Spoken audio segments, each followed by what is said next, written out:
Hello and welcome everyone. Thank you for taking the time to join us today on this exclusive webinar by AdTech and Adjust on trends shaping the mobile app marketing in 2021. The COVID-19 crisis has led to a huge change in the way people shop, eat, entertain, and work. This change has been rapid, negating all marketing strategies that were poised towards managing the slow and stubborn behavioral changes that people adopt in usual times. Exploring new brands, being open to new experiences, adopting new entertainment choices have all become really commonplace now. Even though these changes may be transient, led by the pandemic and the perennial lockdowns, it is still important for brands to understand these new consumer choices and find ways to meet consumers where they are today and satisfy their needs in the post-crisis period. To explore these new trends and opportunities, we have two tactical and insightful sessions planned for you today.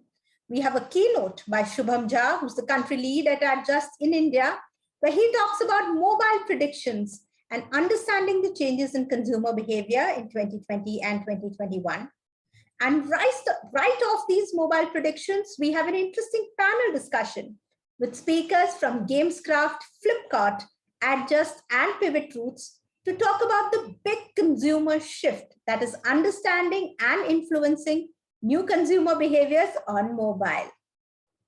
I'm sure you all will have a lot of takeaways from these two sessions, and I wanted to give a big shout out to Adjust for partnering with us in this initiative.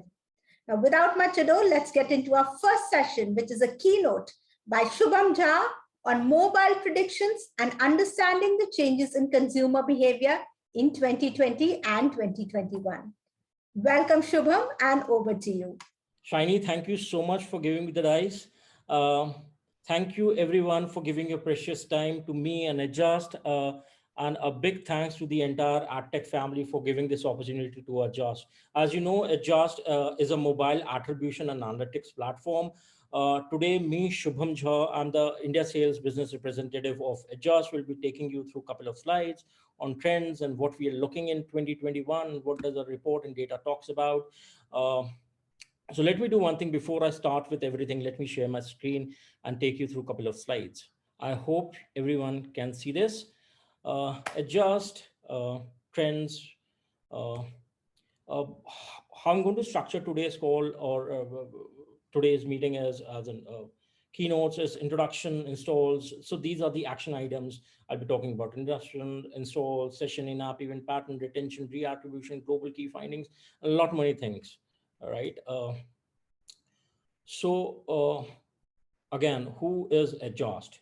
Adjust is a mobile marketing and analytic platform trusted by marketers around the world with tools that measure, automates, and protects your user data.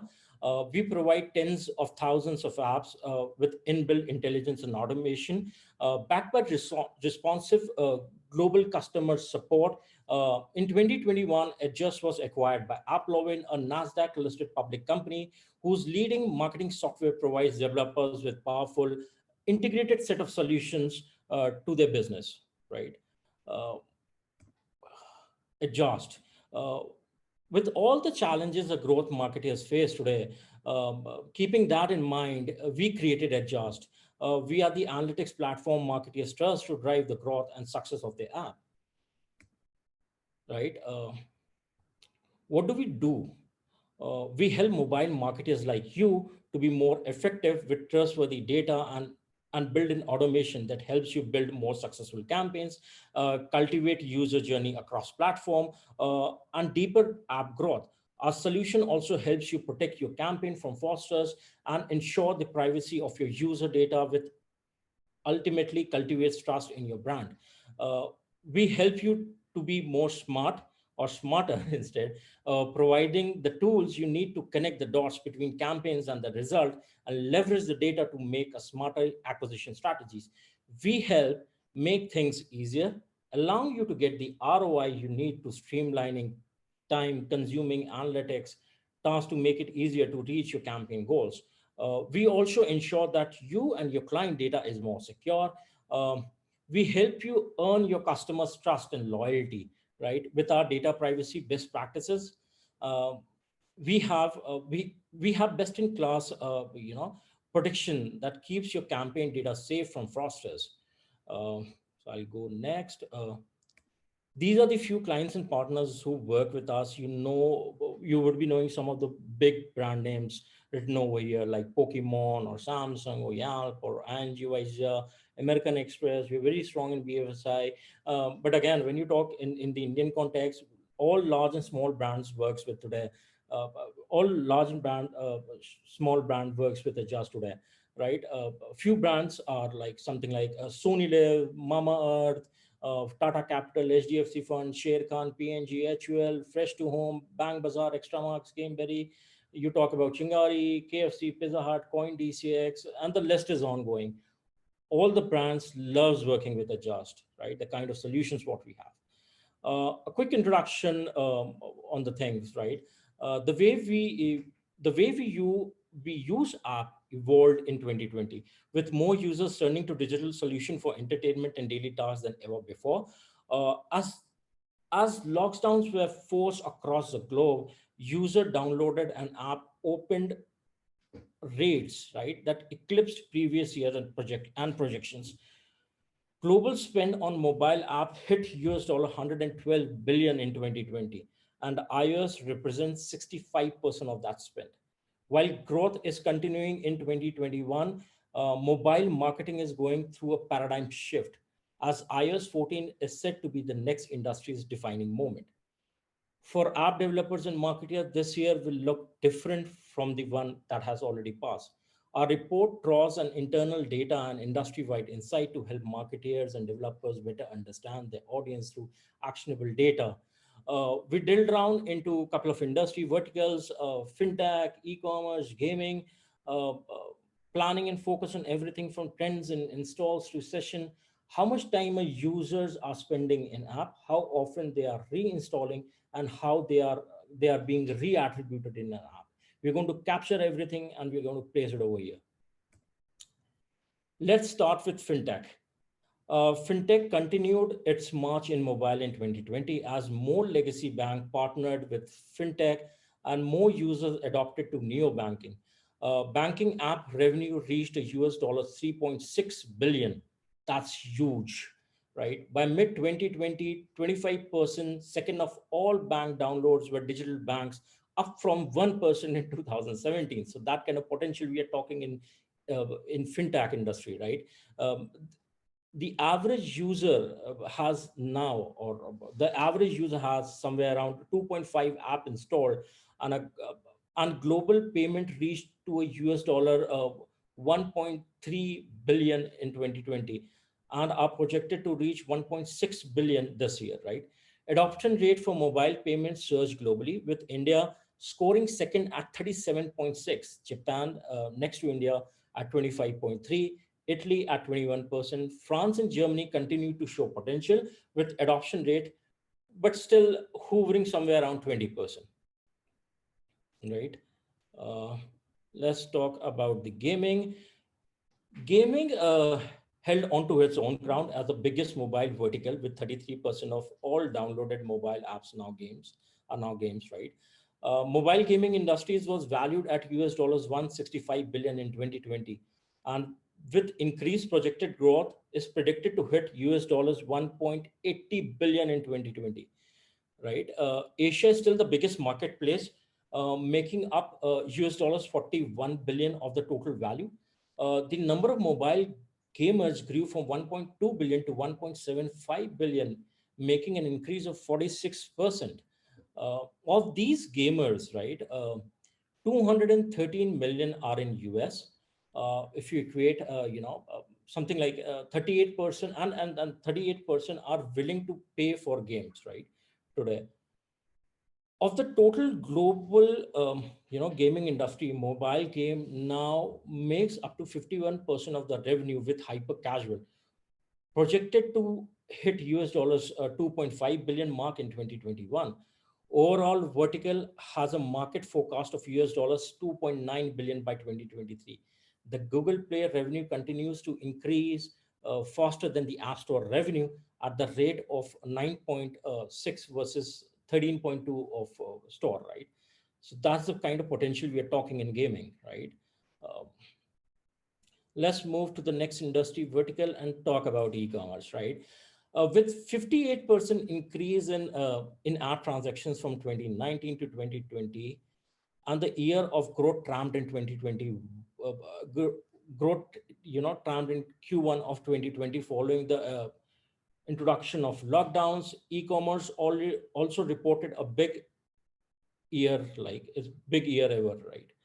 Overall, e-commerce penetration in US boomed from around 12% in 2019 to almost 40% in 2020, and is set to reach 50% in 2021, and in 2025 is going to be 63%, with the average revenue per user expected to be around dollar 714 dollars, right?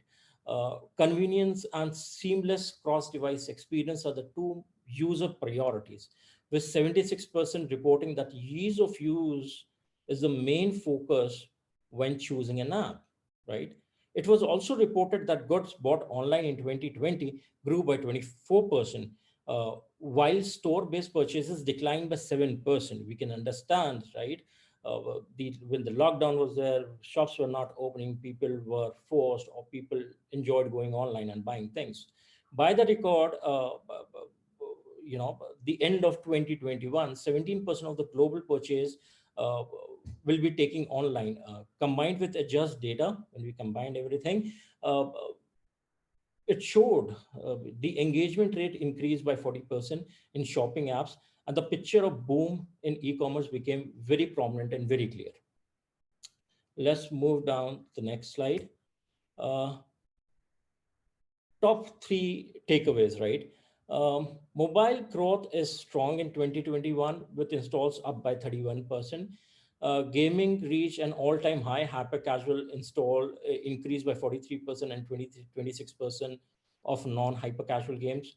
E-commerce install growth in conjunction to other verticals was slow at 6%, but still a lot many things is expected from e-commerce, right? Uh, let's let's talk about APAC region, right? Um,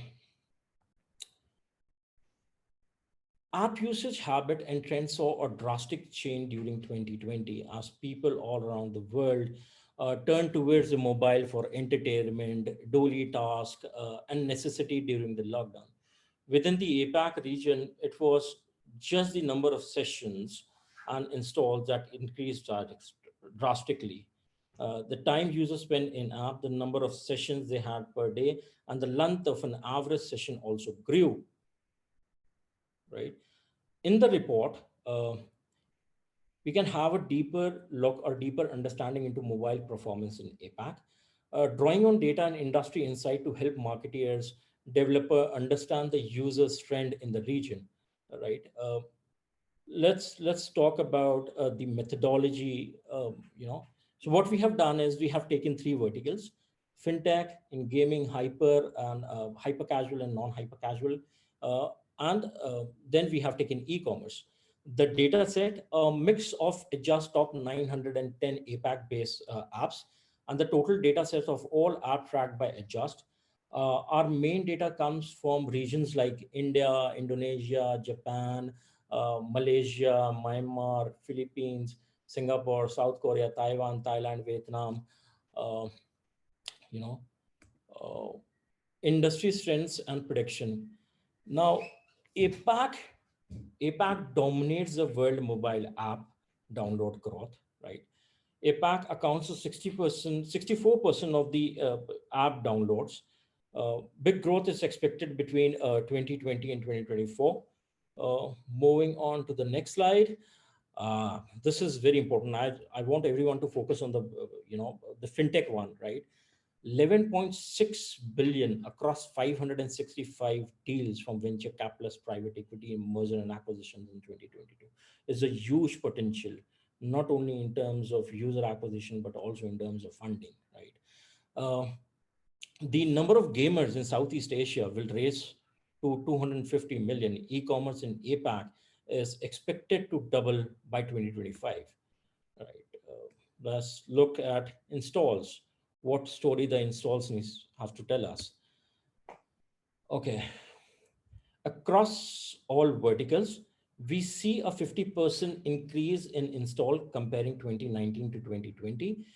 In March and April 2020, around the time that the first lockdown was coming into place globally, installs were particularly impressive, performing at 74% and 76% higher than 2019, which is year-on-year growth. While install trending down following the peak, the growth is continuing in 2021, with the first quarter up 31% compared to the same time frame in 2020, right? Uh, Looking at across all the verticals in APAC, uh, we see installs increase by 31% when comparing 2019 and 2020. We also notice uh, the continuation of this growth has carried into 2021, with installs up by another 4% and growing steadily. This is impressive considering the use spike in H1, right? 2020 only started occurring during the first wave of lockdown. So it's pretty interesting as a start, right? Uh, The install grew for all countries analyzed from 2019 to 2020 are continuing to grow so fair in 2021, showing the strength of mobile growth in APAC. While this continued growth for many marketers have been slow in 2021, comparing to the initial lockdown and resulting installs in 2020, right?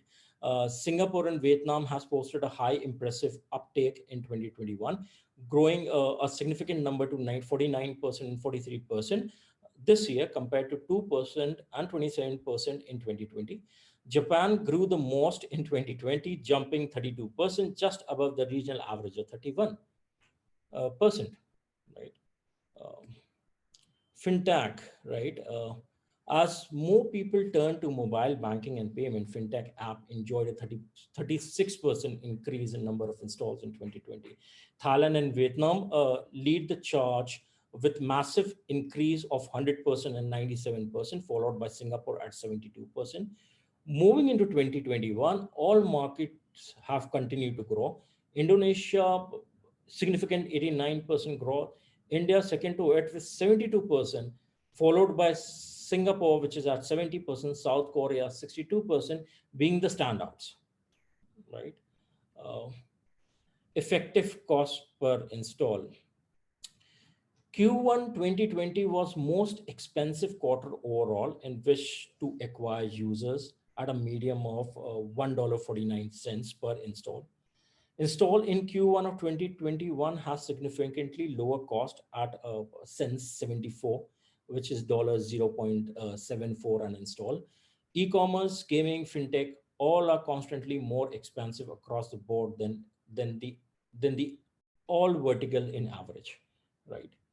Uh, let's take a deeper look into reattributions. Okay. So the reattribution share of APAC is also lower than the global level, where the figure sits between 0.06 and 0.07. Looking at vertical, e-commerce and banking continuously have the higher number of reattributions, while hyper-casual is the lowest. um, on the other hand, EPAC peaked in Q1 of 2020 at 1.07. Banking reached as high as 0.78 in Q3. Let's see what indication the session gives us to design a better strategy. Sessions overall in APAC increased by 54% in 2020. Use spike push largely by the move of mobile during lockdowns, while growth in 2021 has by no means been as explosive, right? Currently sitting at 1% up from 2020 on an average, right? It is continuously steadily or growing steadily and almost have leveled to 2020 Q1 peak, right? In fact, in second week of May was the highest performing week ever for sessions in APAC. right? Uh, Sessions growth by vertical. Looking at vertical, fintech and hyper casual boomed in 2020, growing at 110% and 60%. And this growth has continued well into 2021 at 45% fintech and 5% hyper casual. Let's talk about retention rates. Retention were very constant throughout 2020 in APAC, showing just how well the industry adapts to large number of users acquired during lockdown. Uh, Fintech keeps 7.14%, well above overall average of 5.68%. So fintech is really performing very, very well. Uh, Key three key takeaways in APAC would be install and session in APAC grew by 31% versus 45%. Fintech is the strongest vertical with installs and session growth of 36% versus 110%. Retention rate for fintech app is exponentially high, keeping 7.14 of the user 30 days of journey period, right? Uh, Global key findings. Let's talk about this time spent in app. So between day zero and day one, the time spent in app overall roughly doubled when looking at all the vertical, increase from 10 to 20 minutes from every 24 hours period. Uh, the average session length remained constant across vertical, but all of them grew, right? Uh, Treat hyper casual games and gaming as a separate vertical, right? Do not mingle them. Sessions on fintech grow by 85%. The move is towards the digital banking. E-commerce sessions are up by 44% compared to installs, which are at 6%. Uh, uh, this brings us to the last slide of conclusion. Understanding the nuances of vertical is key to successful marketing an app. Within it, looking at stark differences between gaming and hyper casual gaming is one way to frame this. Um, but the substantial difference within a vertical can be capitalized to get impressive results. It's not just install session that marketers and developers should look at or should focus on. How users are behaving in app, when are they returning and why are they returning, how are they returning, should also be considered and looked up very well. By drilling into your retention rate, you can troubleshoot onboarding issues, work out if you are providing enough content to keep users engaged, and test the success of introductory offers or special offers or coupons. Your break-even point, can also differ, right? Depend upon your risk profile. You can float different amount while you wait for LTV of your acquired users to start returning your investment. By tracking on ECPIs, you can project how long it will take for a user to turn profitable and figure out where do you want to invest, where should I invest, right? And how much risk appetite I have or how much reward I'm looking at, right? Remember one thing, more consumer than ever are using app as a source of entertainment and to complete daily tasks. To be competitive, you have to be smart, data driven, UX, UI focused. And as the entire mobile ecosystem grows, so does your competition. So, whatever strategies you're driving, think through and develop it with. And with this, I'll say thank you so much. Again, my name is Shubham Jha. If you have any more questions, please reach out to me, shubham@adjust.com. I'll be more than happy to answer. If you're looking for a demo, just reach out to anyone, me and Team India, and we can help you with all your questions and queries. Thank you so much. Thanks, Shubham. That session was super insightful. So, e commerce, fintech, and gaming are the big winners of the last few months. And clearly, a lot of these trends are here to stay. Let's hear what our other panelists have to say about this. So, let's welcome once again Shubham Jha, country lead for Adjust, Mahib Dwivedi, who's the head for mobile app marketing, partnerships, and SEO growth at Flipkart, Sumanta Sen Gupta, who is the growth and brand marketing expert at Gramescraft. And moderating this session will be Ashok Shinde, who is the Vice President Performance and Media at Pivot Foods. Thank you for joining us today, speakers, and over to you, Ashok. Welcome, guys. We have a very interesting session lined up for you guys, where we'll be talking about the consumer belief and behaviors that are changing faster than expected in last several months, as we are witnessing the second wave of pandemic, and also how consumers are responding to this changing environment around them, whether that's to do with their media consumption habit or their preference to interact with brands and how they purchase or interact in the digital world on a daily basis now.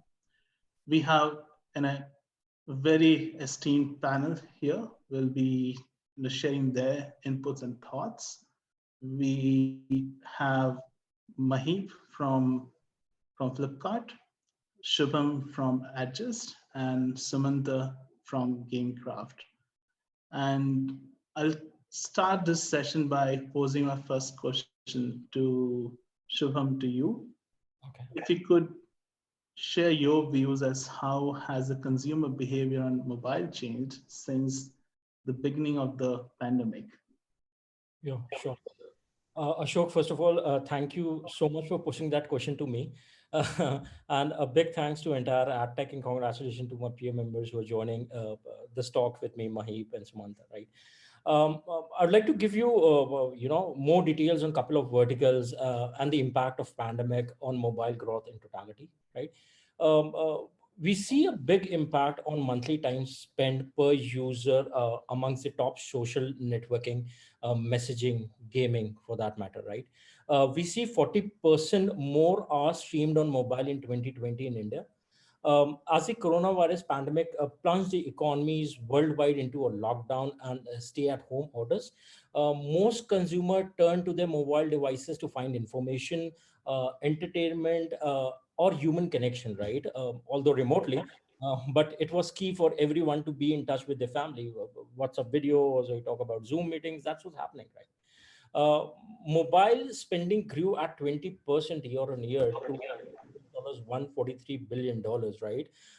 In India, consumers spend on average today 4.6 hours on mobile per day, right? This is shape increase from 2019. The average was 3.3 hours or 3.5 hours. Not only just Z, millennials, baby movers spend more time, but everyone nowadays is streaming or using mobile. Mobile is the first place, a go-to place for each and every individual. Entertainment related vertical got a big boost in 2020, including social media, messaging, streaming videos, gaming. Everything was growing, right?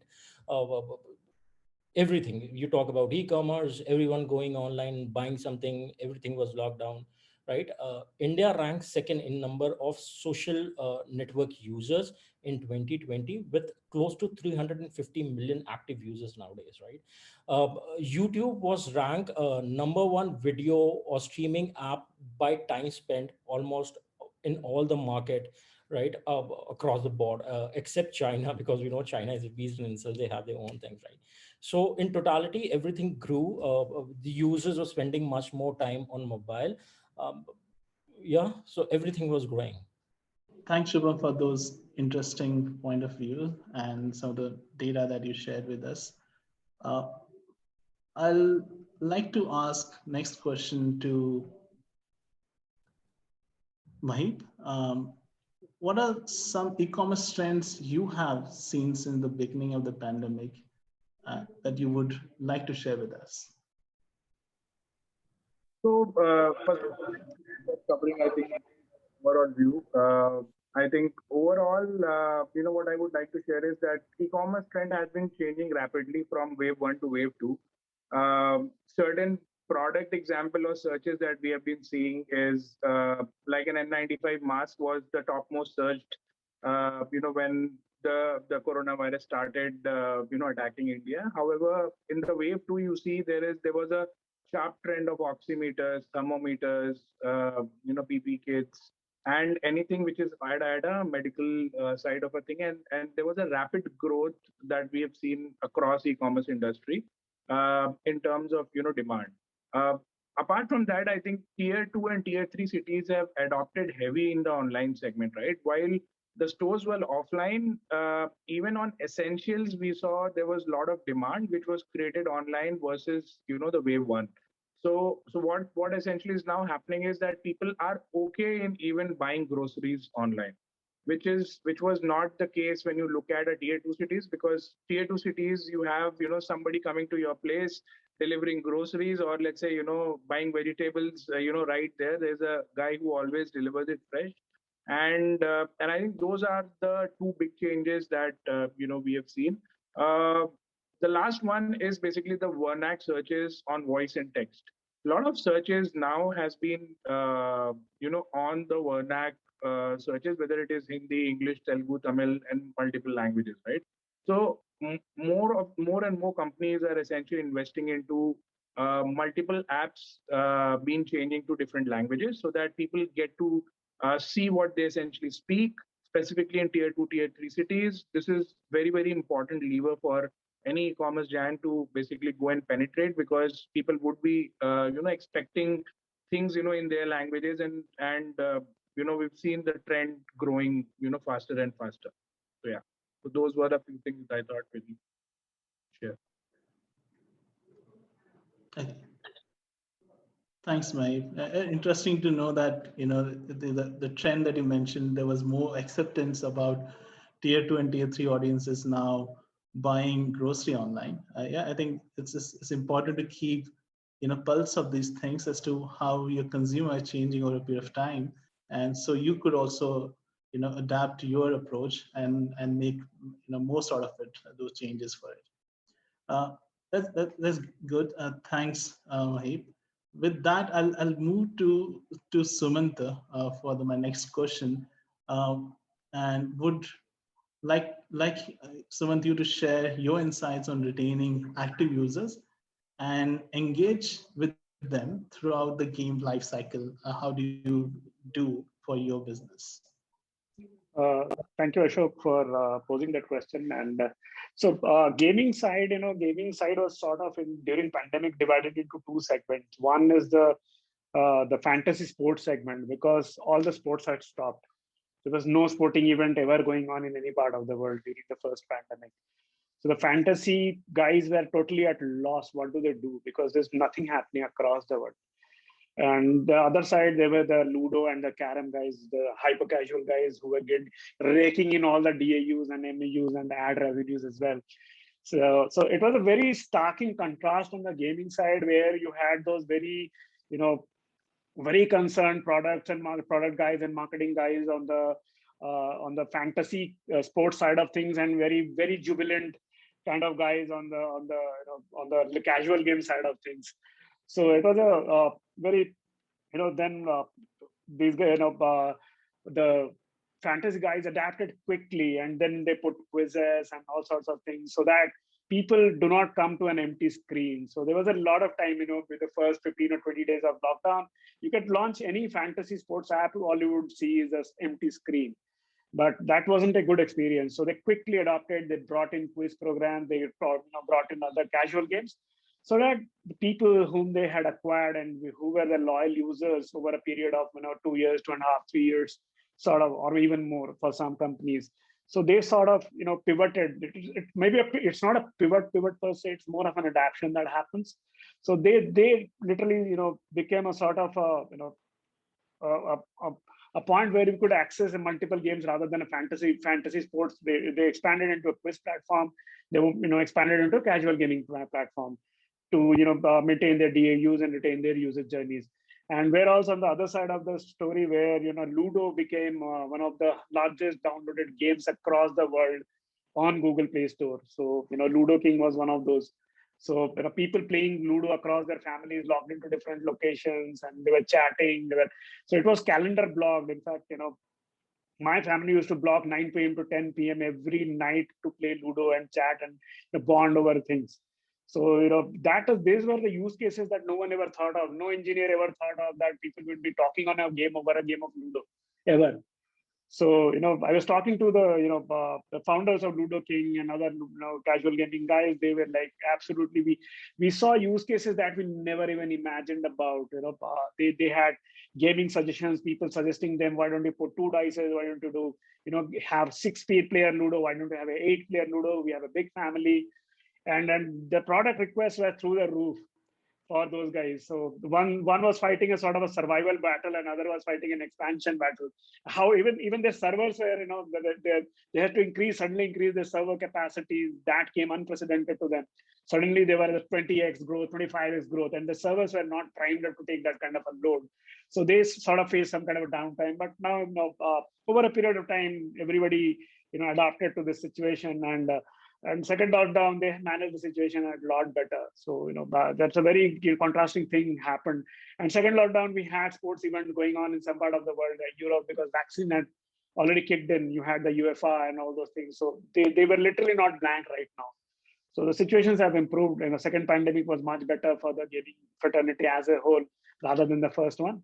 But yeah, there were a lot of different kind of challenges that was thrown at us as a gaming community.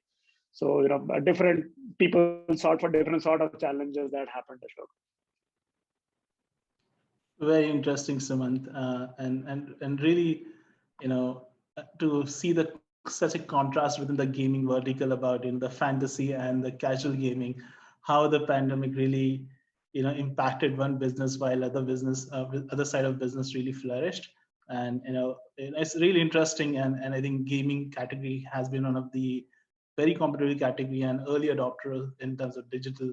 So it's really great to hear those thoughts, and really good to know that how you circumvent some of these challenges. Wonderful. With that, I'll move on to Shubham again, and would want to understand from you, what's your view about advertisers and publishers' rise in users and the ad revenue in general sense? Yeah. So in early months of pandemic, the economic crisis led to downward trends in the entire ad spending. People looking for new app for entertainment, fitness, grocery, shopping, etc. To get a big increase in mobile app users organically, right? So they were going here, there, and downloading the apps. Some delivery and e-commerce apps have revisited their supply chain strategies to able to still deliver on time. Most of them end up hiring more people or strengthening their field operations. In and around June, they started spending on advertising again. uh, it goes without saying corona had a negative impact on mobility and travel category on the whole. The big increase in mobile app users has not led to a huge increase in advertising revenues for many apps. The economic crisis led to widespread of pullback in ad spends, particularly in the early months of pandemic. But again, we are seeing that things are coming down on track, and hopefully it will be better than last year, right? Uh, that's more or less. Understand. Great. With that, I'll move to Mahib and would want to understand if you could share some UX advice to consider when building a e-commerce platform or an app with the audiences. Sure. Yeah, I think when you start building an app, the very important thing is how do you decide, user when someone lands onto your platform, right? So I think the core thing which you should look at it, the number one would be new versus existing user and how do you treat them. When they land on an app, what do they see first, right? If it's a new user, do you want them to explore everything, all the categories which you have, or let's say segments of your app? Do you want them to go to a deal section and explore what all are the offers? Basically, it's an e-commerce app. If it's a gaming app, do you want to show them the navigation menu or anything else, right? So I think one is the homepage screen and what do you essentially show to a new versus existing user. The another thing very important is you should actually create a specific deal section versus a daily section, right? Which should be a pinpoint for a user to come back every day. Should create an excitement for them to actually see a value on it. If it's an e-commerce, it can be a deals section. It can be an everyday category section where you are offering something. If it is a gaming section, it can be some reward sort of a thing. If it is a video app, right, then it can be, let's say, what are the new releases, or if there is any new promos like you see in the apps today. But I think those would be something which will also work as a retention benchmark for you, right?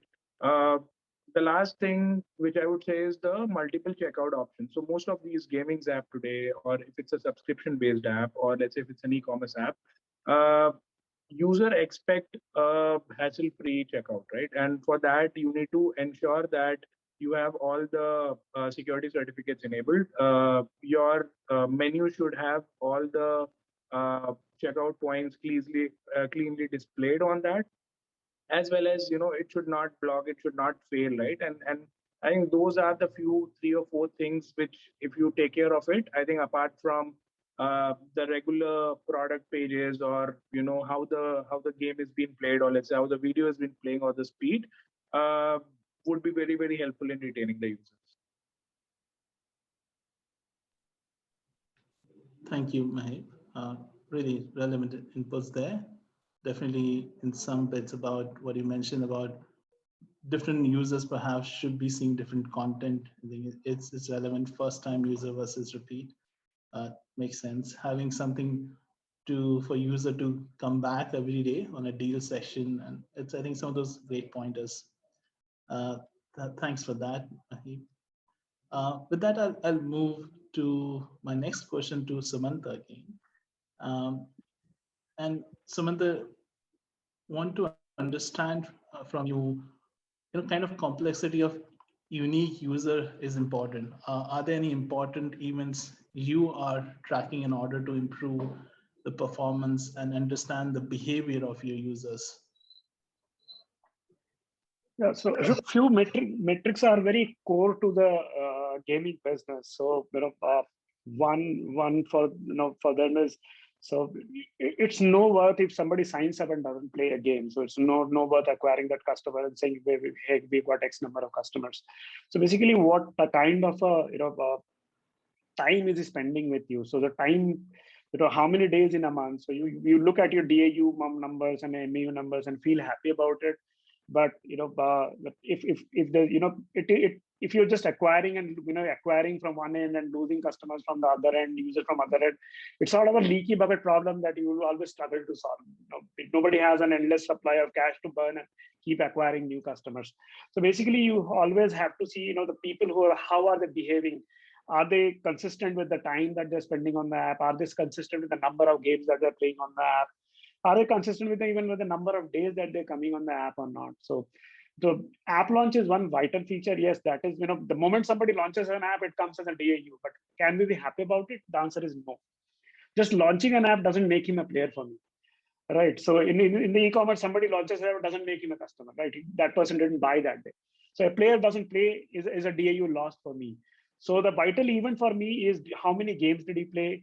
Are we able to cross sell? In cross selling, if somebody is playing Carom, are we able to place upsell Ludo to him or any other game to him? So that is something. How many can we cross sell? What is the how many days is he coming in a month? Has it changed pre and post pandemic? And how many how many minutes is he spending on the screen? How much time is there? So, and is he social? You have all the social chat options. You have the smiley options. Is he adapting to those products or not? Because if users are not finding those products useful, just stuffing your product up with numerous features like a video chat or a smiley or a chat or maybe say a spin wheel or a mystery gift doesn't make any sense if there is no product adoption. So apart from these basic metrics, you'll have to also look at what are the product features that are getting adopted faster, and maybe develop them. And what are the product offerings that people are not using? Maybe just get rid of them, get the UI much cleaner, and make the decision making for the user a lot quicker and easier. So these are the few things as a gaming professional all the companies sort of track and they hold this metric very core to their business. And that also is what revenues are dependent on. If people are not spending their time, so the the ad revenue goes down, the sell, if you, in case you're selling some coins, chips, whatever they are, those sales go down. So basically it's all a function of time. How much of the share of time, all the metrics around the share of time around a player is something, gaming verticals monitor very, very closely. So I think that's something, which runs across, be it fantasy, be it, hyper casual, be it the card games and anything on those lines, Ashok. Wonderful. Surely I hear the share of time, and I think surely the share of wallet is really important. It has to materialize there, nurturing the user to the final goal that your business is around should be there. Yeah? And whatever it has to be done to make that seamless, one should do toward it. Thank you. Thank you for those inputs, Samantha, from your side. So Ashok, I just want to jump in between, right? Me being an analytics service provider at JAS, right? These two being the consumer using it and doing it practically, right? You have always been into that consulting shoe. So, what final advice do you have for the audience when it comes to, recovering from COVID crisis, right? What they should adopt, what should they do? If you can just throw some light on that. Sure, Shubham. Thanks for asking that question. Yes, looking at the situation that we are in for last almost like 1.5 years or so now, almost for us, the consumers are becoming more and more mindful about how and where they are spending the money. And a lot of customers nowadays, if you look at a lot of the reports that have come out, is suggesting that are looking to shift to purchase online. And some of the key driver for this fundamental shift is suggested to be, one, they seek value and they seek convenience. And consumer are really happy to experiment with different brands, different shopping method, whether that's retail, whether that's an online or a website. Yeah. As long as they are able to see convenience and value in what they're evaluating it. So from that lens, I think the 2 or 3 important factors that I would encourage all marketers and advertisers to evaluate they do is AC. First of all, will be how can they build value for the consumer, whether that's actually better pricing, promotion, bundling, or the overall proposition, and communicating it clearly and validating for the end user for it.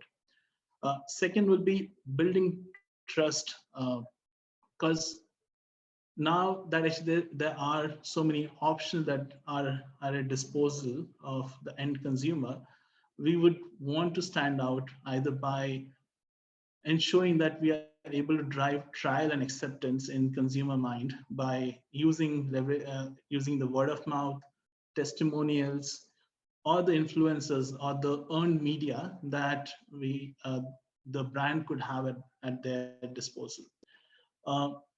Also to continue to experiment, because as some of the things that you yourself mentioned, Shubham, that there has been increased adoption about few habits that consumer have switched on to, whether that's online streaming, whether that's about fitness, or in some of the cases it's even consumers or our target consumer who is online could be gearing up to taking cooking as one of the things for shouldering some of the responsibilities at home. Yeah, so the consumer's behavior and consumption are changing.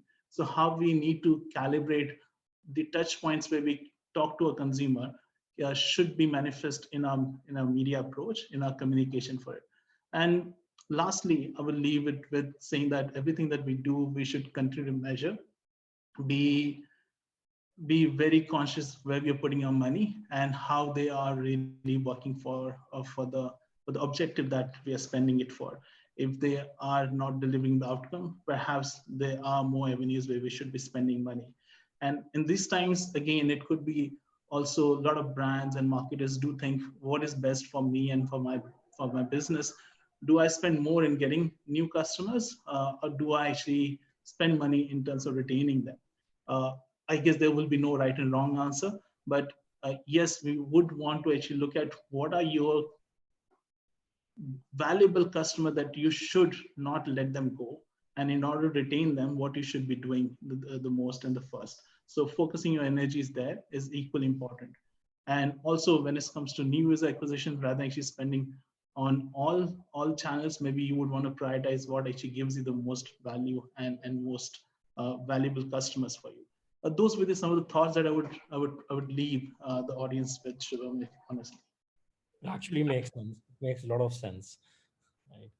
Yeah. So convenience and value, I think that's my takeaway from it for brands, for the consumer, and for brands looking at their best ROI as well. So value is really important here. Thank you so much for that wonderful session. I think all of us have a lot more clarity on what to look forward to and how to make the best use of the opportunities with us today. Thank you for moderating this, Ashok, and a big shout out to Adjust once again for making this happen. And a big thank you to all you lovely people for joining us today. Have a great evening. Thank you once again.